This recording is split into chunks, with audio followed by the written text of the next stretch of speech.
Baik, terima kasih atas kehadirannya. Silakan perkenalkan diri Anda. Terima kasih untuk kesempatan yang diberikan. Perkenalkan, nama saya Rosi Datulasana, biasa dipanggil Rosi. Saya lulusan program studi agribisnis Fakultas Pertanian Universitas Lambung Mangkurat. Dan saat ini saya bekerja sebagai P3 Kapal Waktu di Dinas Pertanian, Perikanan, dan Pangan, Kabupaten Hulu Sungai Selatan, sebagai pengolah data, stok, dan harga pangan strategis di Kabupaten Hulu Sungai Selatan. Selama hampir 5 tahun, saya telah menyusun lebih dari 720 laporan harian stok dan harga pangan. Selain itu, saya juga pernah mengembangkan sebuah formulasi penerima manfaat bantuan pangan yang mana telah mempercepat penyaluran bantuan pangan yang sebelumnya lebih dari 2 minggu menjadi kurang dari 1 minggu. Akan tetapi, dari pengalaman tersebut, saya menyadari keterbatasan kapasitas saya hanya pada tahap identifikasi permasalahan dan analisis deskriptif data, sehingga saya belum mampu untuk memberikan rekomendasi kebijakan yang aplikatif dalam menyelesaikan berbagai macam persoalan bahkan.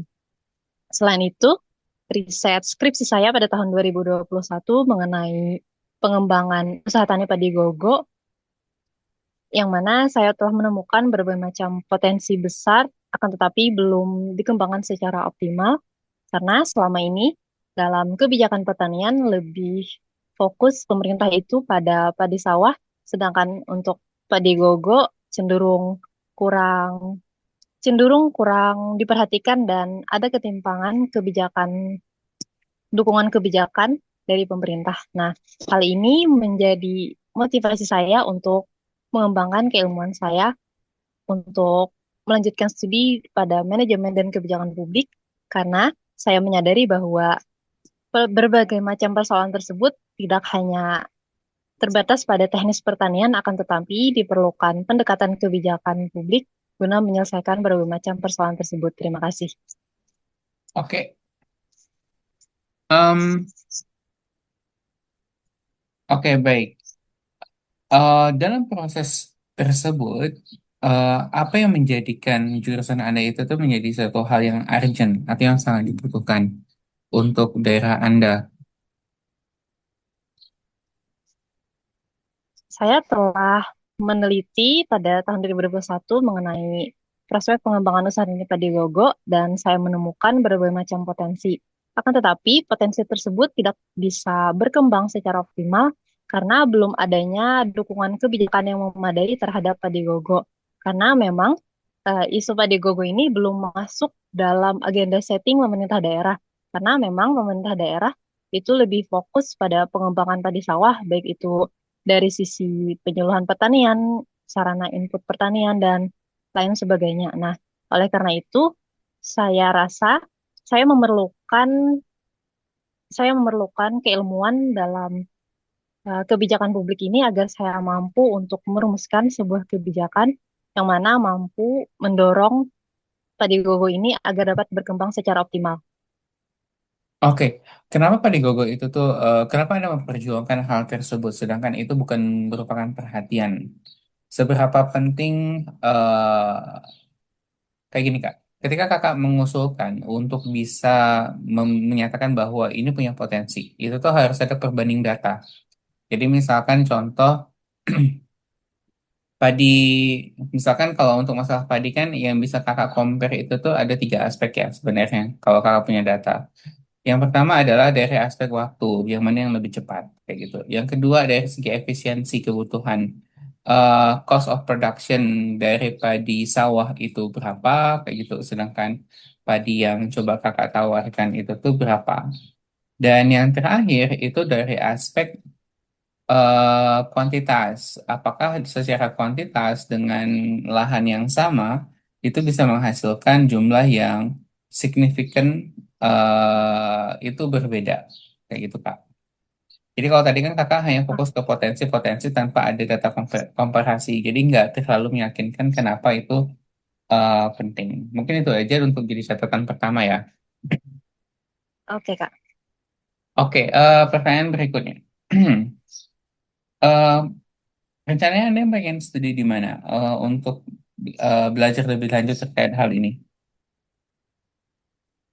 saya ingin, saya tertarik ingin melanjutkan studi di Universitas Gajah Mada karena berdasarkan riset yang telah saya lakukan untuk memilih berbagai macam universitas yang cocok, saya memilih Universitas Gajah Mada karena kurikulumnya yang berbasis project-based learning akan memberikan saya selain pemahaman konsep yang kuat, tetapi juga dapat dapat memiliki kemampuan untuk merumuskan juga menganalisis suatu kebijakan yang aplikatif dan solutif. Selain itu, eh, di Universitas Gajah Mada di Magister Manajemen dan Kebijakan Publik ini dalam mata kuliahnya terintegrasi adanya workshop dan berbagai macam pelatihan yang mana akan meningkatkan kemampuan dan keilmuan saya.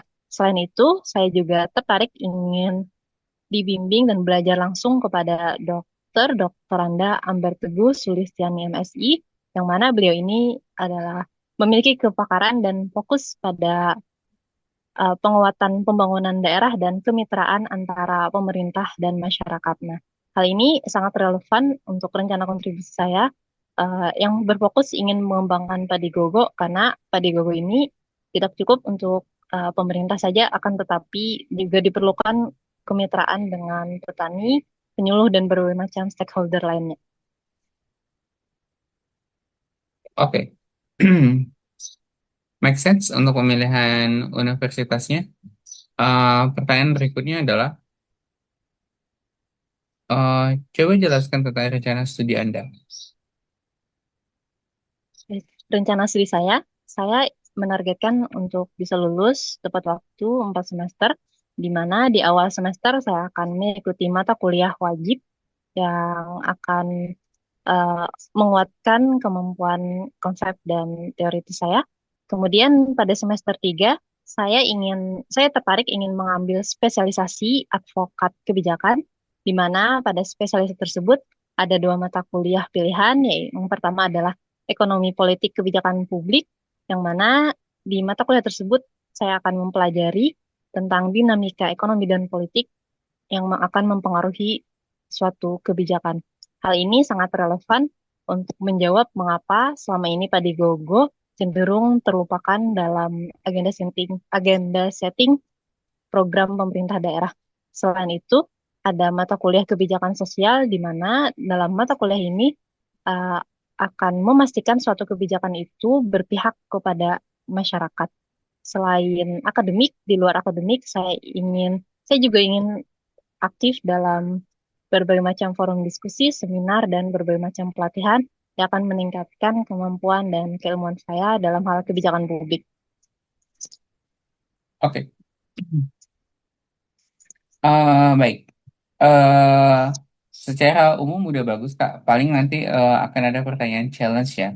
Karena kalau saya sebagai interviewer ataupun examiner, ada satu aspek yang ingin saya coba challenge kayak gitu.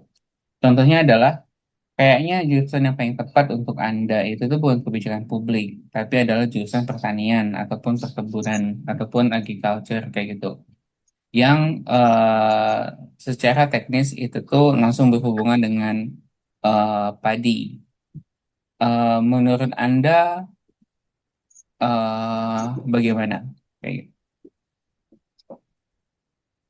Baik,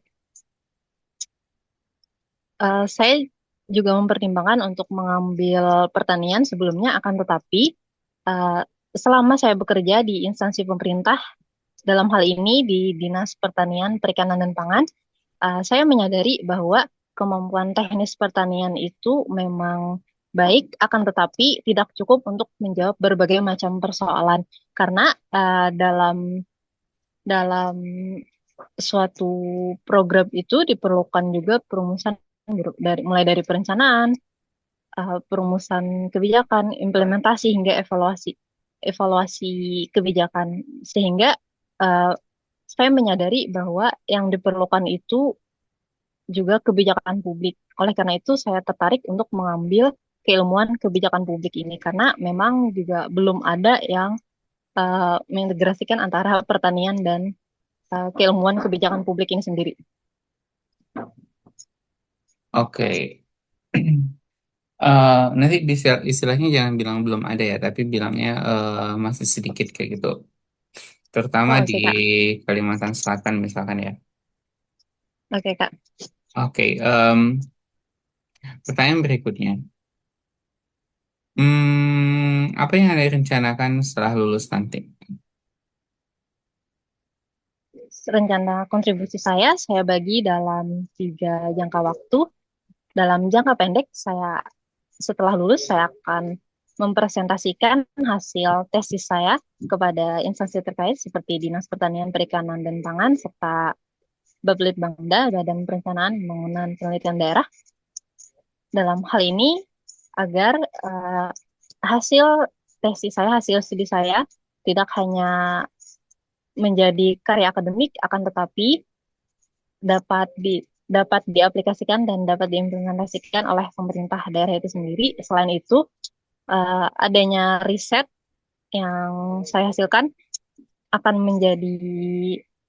akan membuka awareness pada pemerintah daerah akan isu padi gogo ini sendiri.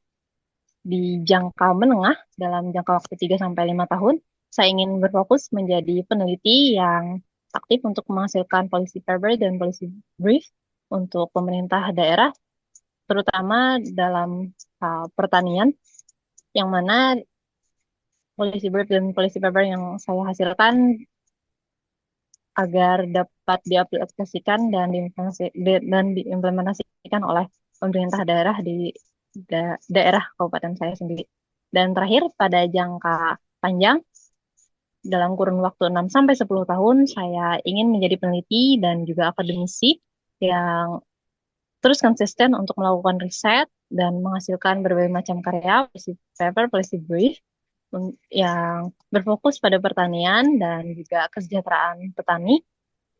Selain itu, saya ingin melakukan kolaborasi dengan berbagai macam pihak, mulai dari pemerintah daerah, eh, universitas, dan juga lembaga non-pemerintah untuk mendorong pengembangan padi gogo ini. Selain itu, dalam jangka waktu tersebut, saya juga menargetkan agar pengembangan padi gogo ini di daerah saya bisa menjadi pilot project dan ke depan bisa direplikasi oleh daerah lain yang memiliki karakteristik serupa. Oke. Secara urutan udah oke. Tapi ada missing informasi yang perlu kakak coba ini ya. Bisa yang pertama nanti akan ditanyain kemungkinan kakak kan statusnya adalah P3K paruh waktu. Bagaimana kebijakan itu tuh bisa berjalan ataupun rumusan policy brief itu tuh bisa dieksekusi sedangkan secara teknis kayak gitu ya kakak nggak memiliki kewenangan dalam mengatur regulasi kayak gitu kak. Oke. Bagaimana itu bisa dieksekusi itu yang harus kakak pikirkan. Kemudian yang kedua, em, dari aspek implementasi itu em, siapa aja yang terlibat itu tuh nggak dijelaskan secara utuh bagaimana CKK melibatkan dan bagaimana mereka terlibat secara apa namanya secara bisa secara solid mau terlibat kayak gitu.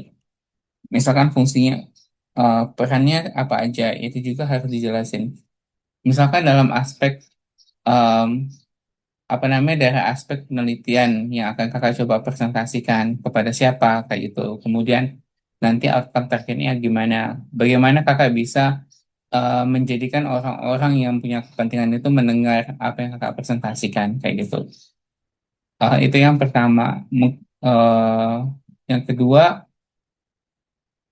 dari aspek peneliti.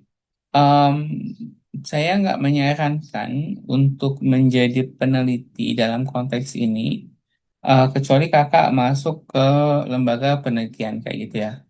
Akan lebih baik, karena kalau lembaga pemerintah pada umumnya, apalagi Pemda, itu tuh secara struktural mereka kayaknya nggak ada peneliti. Em, maka yang bisa dijadikan posisi yang paling tepat adalah kira-kira dari jenjang P3K ini ada nggak jenjang ke kejabatan tertentu yang bisa kakak capai kayak gitu dengan status P3K.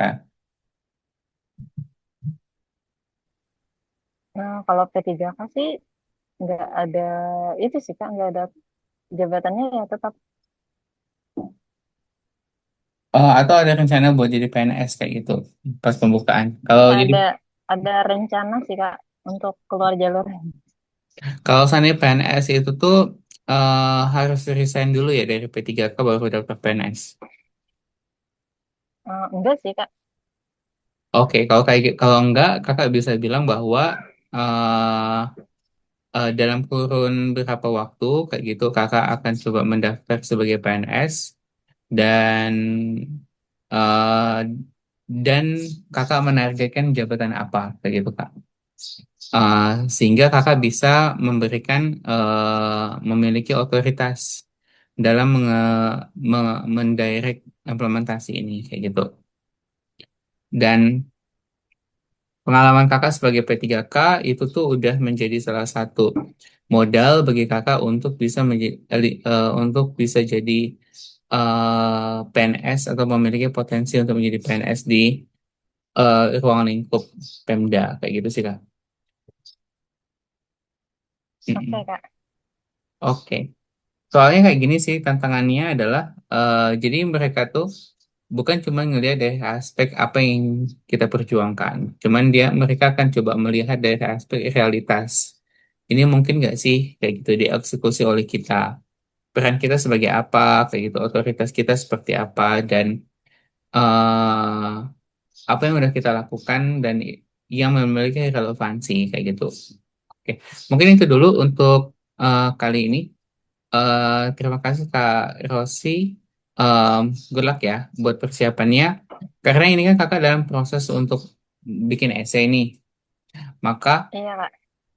kalau dari konteks yang udah kakak berikan, yang pertama adalah kakak coba pertimbangkan lagi. Kira-kira yang paling praktis yang dibutuhkan itu tuh adalah kakak jurusan apa dulu sebelumnya?